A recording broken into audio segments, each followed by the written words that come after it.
Good afternoon. My name is Stephen Lytton with Access Community Television. I'm very honored to have some guests with us. We're going to be talking about today's sustainable fitness, and we're talking to Pax and Sarah. And they're going to share more about the founder and why they got involved. So take it away, Pax. Thanks, Stephen. So my name's Pax, and my name's Sarah. This is Sarah. Great. Thanks for having us. We are here from Restore Human. That's the name of the outfit. And I'll start with the founder.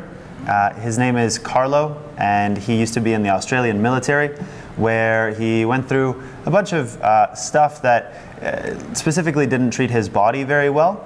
And then he wanted to heal that, and went on this journey of collecting good training methods from around the world and putting them into practice to feel better. Once he got to that point, he decided to share it as well. So that's when he started building the brand. We came on board, and the rest is history. We've been restoring humans ever since. It's, like you said, a place where sustainable fitness comes to bear. And what that is a look into the future of what you can do physically and how you can get to those places in a really nice and restorative and fun, alive way. Do you work with different sectors of segments in society, about, for example, people with special needs? We have, yeah. We've taught classes to children with special needs before, and the personal trainers we have work with every walk of life. We have injured people or handicapped people or people who want to do high performance races and things like this. And it really, if you're a human, you're welcome to come and train with us. Yes. How did you get involved personally? I decided to also improve myself first, a little bit of that selfish gene of survival. I wanted to fix some things that were wrong, and then I started personal training as a way to make money, stay in the industry. Then I found the brand and signed on immediately because I really believe in the vision. Sarah's going to talk to you a little bit about the 3 pillars that we cover at Restore Human, actually. Okay. We focus on movement intelligence, specifically building strength, grace, and resilience for long-term health. Exactly. You're going to show us some demonstrations as to what you do on a daily basis when you're involved in your goals, correct? We are. That's right. Cool. Yeah. And how long have you been involved, Sarah, with the organization? I've been involved for about a year. I have a history in holistic nutrition, so working with people on improving their diet for bettering their health.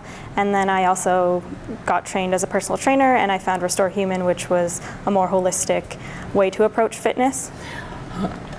So how can we get in touch with you? You have a contact number, Facebook, email? Definitely. Yeah, the main website is the best place. So it's just www.restorehuman.com. And if you want to email us directly, there's a link there, but it's also connect@restorehuman.com. Thank you very much for the opportunity of sharing with us today. And we're going to take a break and set up for the demonstration. So thank you both for coming. Thank you. Thanks, Stephen. Okay. Welcome back, everyone. So I want to cover the movement called the single leg hinge, and Sarah's going to demonstrate that for us. Basically, balancing on one leg and then folding forward at the hips, bending the standing leg a little bit to mimic what happens in real life when we walk or when we step onto something, maybe hiking through the forest, hopefully. Fun thing to do. And that trains her ability to balance and to strengthen that leg at the same time. So now we'll get Ali to try that movement. Don't go down too far. Okay. Balance first.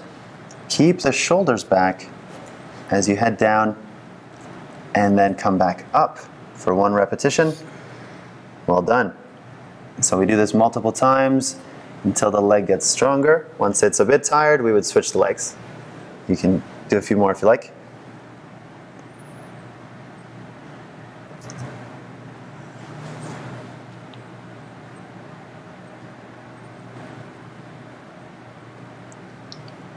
Great stuff.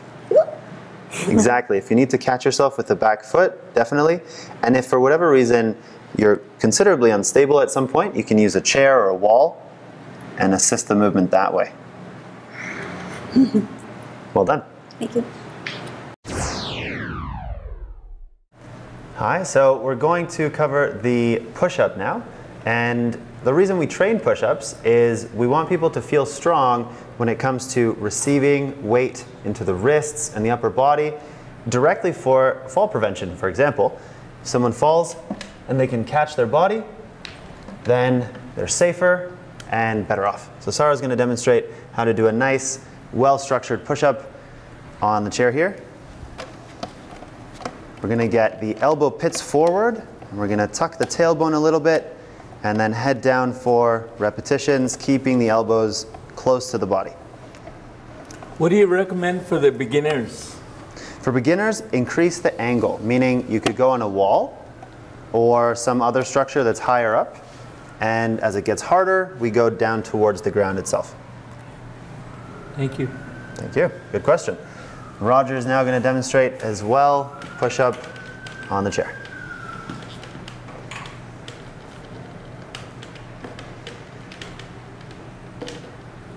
How important is breathing? Very important. I hope you're breathing, Roger. Great stuff. All right, now we're going to cover some release work with a couple tools here. You can use a short dowel or a nice release ball, and that could be even a tennis ball or something else with a little bit of give that you have around the house.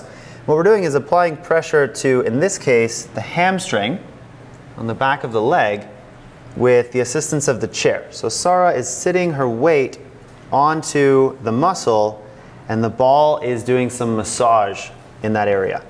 So we can shift around and find tight spots and then breathe and release into them. And it's quite enjoyable after you get used to it. Self-massage. So now I'll get Ali a ball here. So if you want to find a spot just to the side on the back of the leg, that helps you. And then if you want to pass the other ball. You want to come around? Me? We'll go Deborah. Barbara, sorry. That's okay. And let us know, how's that feeling? Great, thanks. Great is good. We are hunting around for a bit of tension. So if you do find that it's, okay, so if it's painful, we don't want it to be a sharp pain. We want it to just be something we can manage mentally, that we can just sit with and facilitate a release within. So we're experiencing that discomfort, and then over time, the nerves, the muscle starts to turn off, just like a really nice massage when you're on vacation or you visit someone that has the technique. They can help you release that tissue. But we can also do this at home, which is really great. And the next one we're going to do, as you two continue there a little bit, is, Sarah, if you could go and roll on Steven's quadriceps. So can you use the ball for the entire body? Yes, definitely. So you can apply pressure on any of the parts of the body you want with the help of the ground or a chair or a wall. Change the amount of pressure. Of course, if you're lying on it, it's very heavy. If you're just leaning into a wall, it's a bit lighter. What would you recommend for the advanced and the beginners? Beginners, wall, advanced, whole body weight on the ground, and movement at the same time. So they would place the ball and move the area. Okay. So now we're applying some pressure with the help of our super friend Sarah.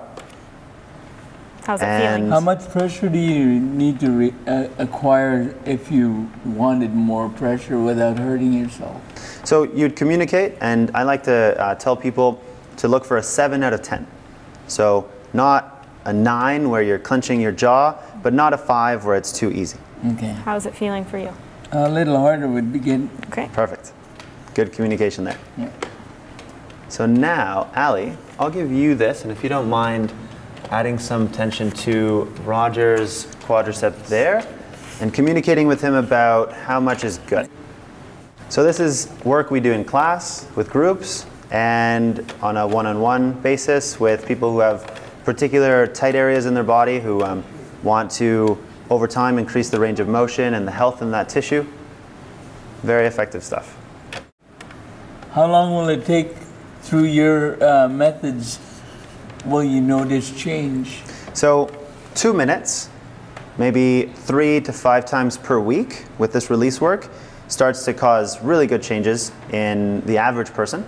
If it's not an injury or an acute condition, that is a minimum effective dose. It seems to be enough. And if there's a deeper concern, it could take 10 minutes a day for 5 days a week, or a longer exposure depending on how the body's responding. This as we age today, does this method of doing this process help our blood flow and our health increase, do you find? Definitely.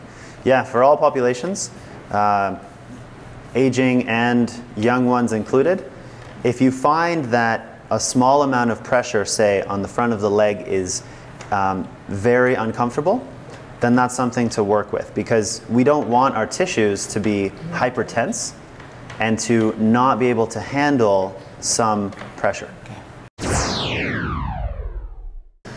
So, to the audience, I hope you enjoyed the material, and I hope you do explore it with certified professionals at first, if it's very new to you. Otherwise, if you already have some of these tools at home, then by all means, start training. And if you have questions, please reach out and let us know.